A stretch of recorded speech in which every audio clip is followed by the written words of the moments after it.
fact about the eye of the storm as well we were chatting about. Hey, Clay. Yeah, Paul. Yeah, the birds have gotten trapped in the center of this eye, and there's no way for them to get out because the winds are just so violent on every single side. I mean, we're talking 360 degrees of just violent winds around this eye wall.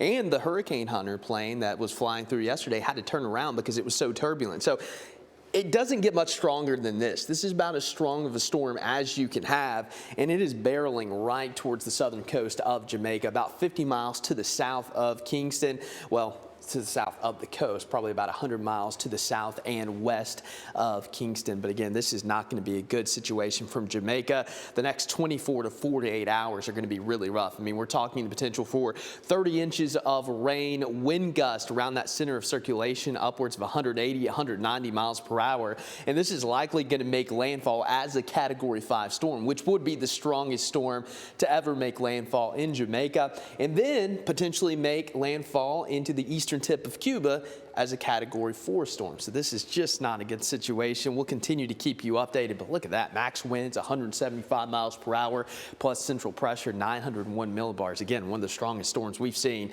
in quite some time or ever in the Atlantic Basin. We're not going to have any impacts here to the U.S. mainland, but we will have more rain coming from the front beginning tomorrow. Here's the system that came through yesterday, still bringing some rain to the Carolinas and parts of East Tennessee. We have a little bit of drizzle out there. That's going to be the main concern, plus some fog, reducing visibility. Here's a look at North Georgia Toyota. It looks like they still got some big raindrops from yesterday, so we need to get someone down there to clean off that lens. And we're going to continue to track out, again, a little bit of fog this morning, probably through about 9 o'clock along the Cumberland Plateau, parts of western North Carolina as well. So that's your main concern on this Wednesday morning. Temperatures pretty much where they're at yesterday, in the 50s, and here's a look at your highs. Maybe, just maybe, getting to around 60 degrees in parts of the valley.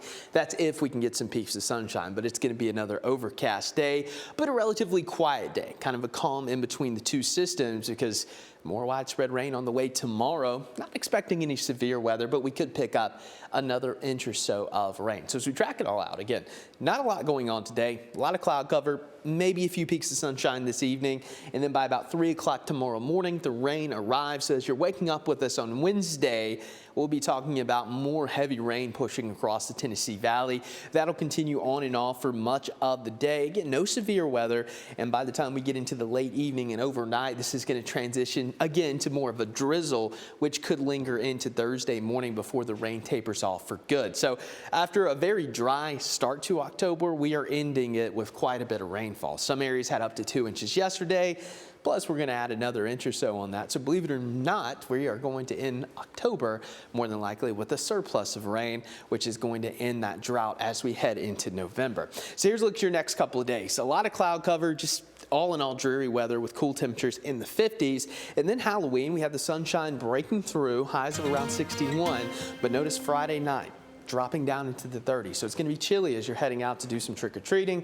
And then this weekend, of course, the big thing is going to be falling back. So you will be allotted an extra hour of sleep, which is always good. It's like a little reward. A little reward. The only thing is the sun will be going down at like 5:50-ish. Yep. I know. It does make it a little easier to go to bed earlier when that happens. Yeah, especially this shift. That works out like a charm for us. Yes, it does. Thank you, Clay.